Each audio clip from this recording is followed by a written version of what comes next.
15 de novembro, feriado. Vocês sabem de que feriado eu tô falando? Provavelmente sim, mas nem sempre a gente sabe o que esses feriados significam. No dia 15 de novembro de 1889, foi proclamada a República no Brasil, e por isso é feriado nacional. Esse é o nosso conteúdo de hoje, a proclamação da República, mas precisamente o nascimento dela, a parte ali da Primeira República. É um conteúdo do 9º ano que é muito interessante. Vamos lá?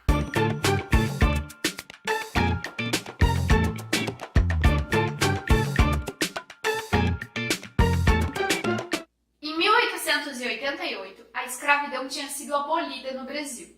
Um ano depois, em 15 de novembro, militares, com o apoio de grupos políticos muito importantes, proclamaram que o Brasil era uma república. A partir daí, então, o Brasil deixa de ser império. E essa passagem da monarquia para a república trouxe algumas mudanças, tanto na forma de governo quanto na nossa sociedade. Uma dessas mudanças foi a mudança de símbolos nacionais. Por exemplo, a nossa bandeira e o hino nacional são símbolos importantes para a nossa nação. A bandeira que a gente conhece hoje é fruto dessa mudança ali na Primeira República. No início ali da Primeira República, vários grupos começaram a competir para ver quais seriam os símbolos, os novos símbolos desse novo regime. E a nossa bandeira, ela foi construída com influência de ideias positivistas. E também algumas coisas foram mantidas ali, lembrando a bandeira imperial. O hino nacional também foi encomendado, para tirar de vez as lembranças desse nosso passado monárquico, ok? Além disso, galera, esse novo governo ali no início da República elaborou uma constituição que separava a Igreja do Estado. Gente, com essa separação, a Igreja Católica deixava de ser a religião oficial no Brasil. Pensa no clero católico. Eles ficaram muito bravos, Então o Brasil, nesse momento ali, separa a Igreja do Estado e a Igreja Católica deixa de ser a religião oficial do país. E esse governo, esse novo governo, ele era liderado pelo Marechal Deodoro da Fonseca. E ele, junto com outros militares, instituíram, então, um governo provisório. A partir daí, então, nesse governo provisório republicano, o Rio de Janeiro tornou-se sede do governo, ou seja, o Rio de Janeiro tornou-se capital da República. Nesse momento também foram criados registros civis. Como assim? Foram criadas as certidões de nascimento, de casamento, de óbito, porque antes, lembra que eu falei da influência da Igreja Católica? Existia apenas certidão de batismo e as pessoas se casavam na Igreja Católica. Por isso, naquela época, as pessoas não sabiam ao certo o ano que tinham nascido, não tinham um registro oficial. A partir daí, então, criou-se os registros civis, ok? Em 1890 também aconteceu uma mudança significativa. Entrou em vigor o decreto da grande naturalização, ou seja, os estrangeiros que residiam no Brasil se tornariam então cidadãos brasileiros. E ainda, galera, o governo provisório determinou a eleição parlamentar para uma Assembleia Constituinte. Esses caras seriam os responsáveis por fazer a primeira Constituição da República.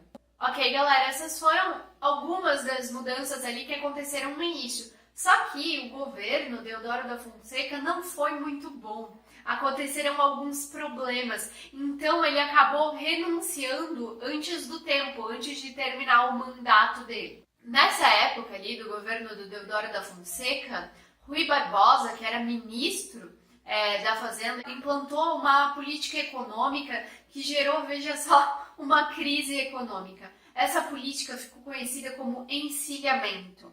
Essa política econômica, ela gerou um fenômeno econômico que nos dá arrepios até hoje, que é a inflação, ok? Então, o Deodoro da Fonseca acaba renunciando antes do tempo. E aí, então, galera, assume o Marechal Floriano Peixoto. Essa parte ficou conhecida como República da Espada. Floriano Peixoto era o vice do Deodoro e a intenção dele era consolidar a República.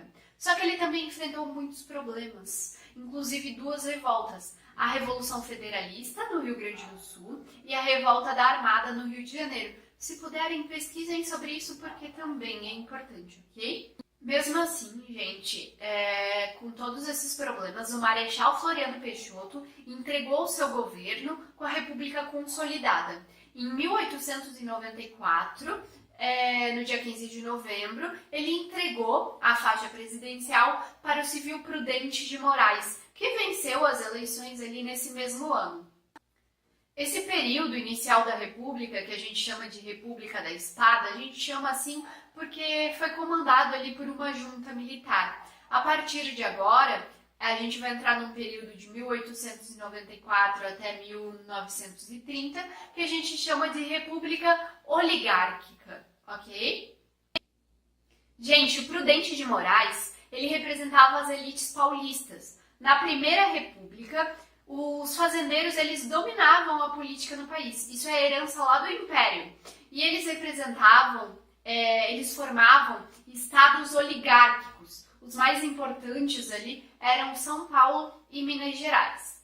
Bom, lá no meu primeiro vídeo sobre a importância da história, eu falo para vocês que a história, processos históricos têm mudanças e permanências. Bom, essa passagem ali da monarquia para a república é um exemplo disso. Algumas coisas não mudaram.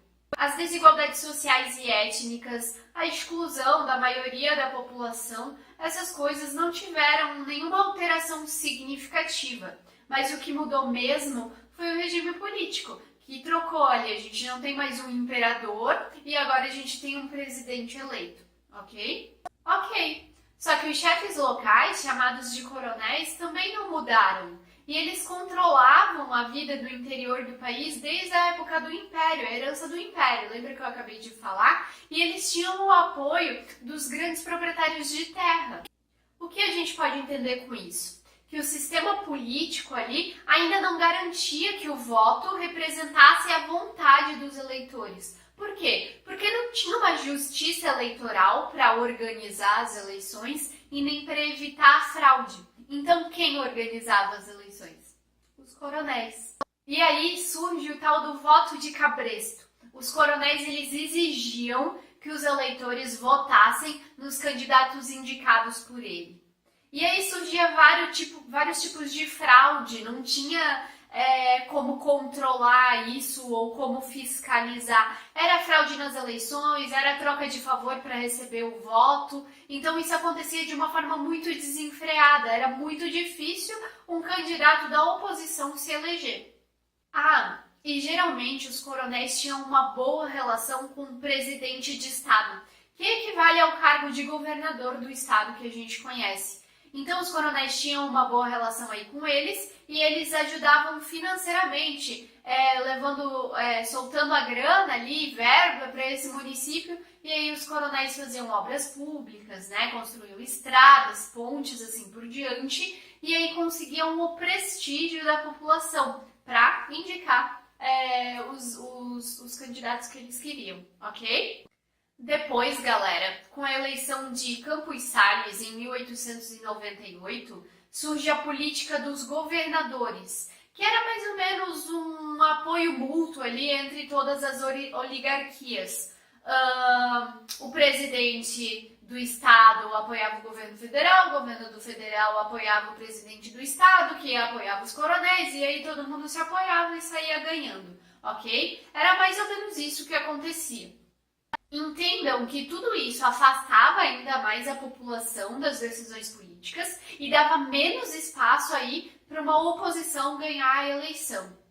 Esse período ele também ficou conhecido como política do café com leite, mas a gente tem que ter um cuidado, provavelmente vocês já ouviram falar desse termo, mas tem alguns historiadores discutindo sobre isso, falando, né, desse protagonismo ali de São Paulo e Minas Gerais. Mas o que a gente precisa saber? Existiam dois partidos muito fortes no país. O PRP, Partido Republicano Paulista, São Paulo, produtor de café, e o PRM, Partido Republicano Mineiro, Minas Gerais, produtor de leite. E esses dois partidos aí faziam acordos para ver quem ia assumir a presidência da República. No mandato era um e outro era outro, assim por diante.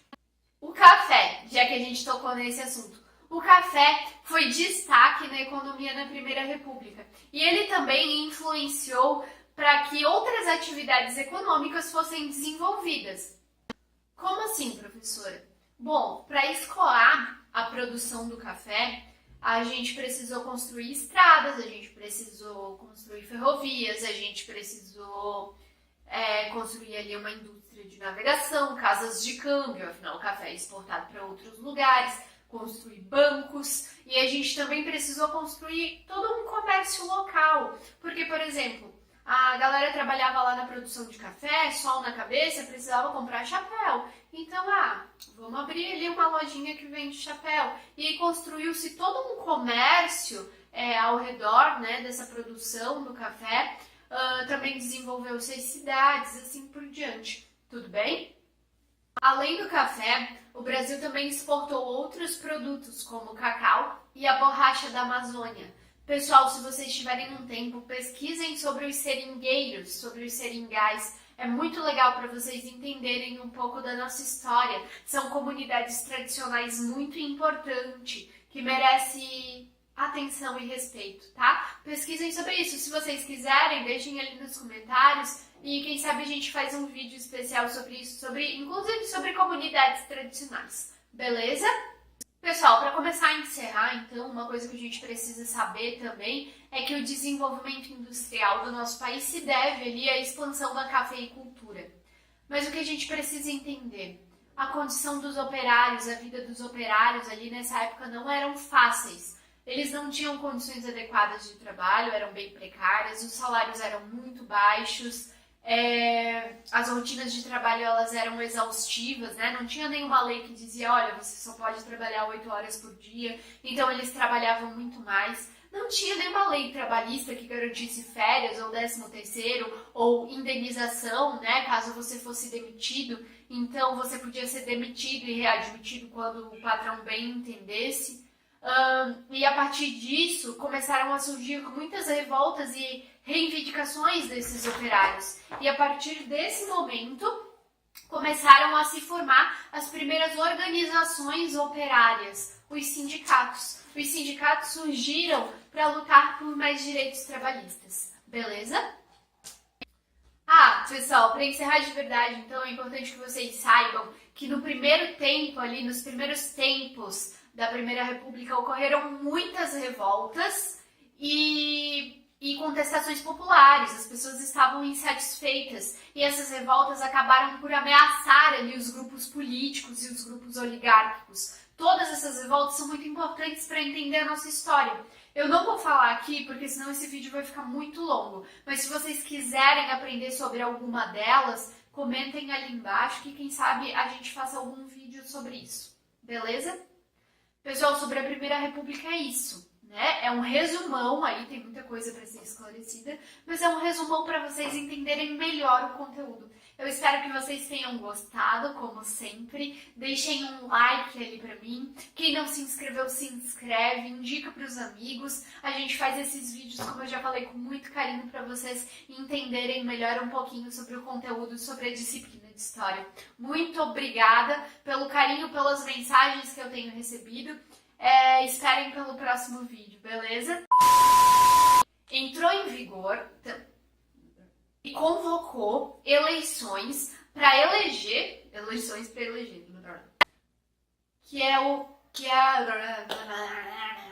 gostei. Gente, cachorro do vizinho uivando. Isso ficou claro para vocês? Que às vezes eu falo muito rápido, né? E como é para uma câmera, ninguém me manda parar. E também o cacau, que foi exportado, né? Ai. Tchau, um beijo.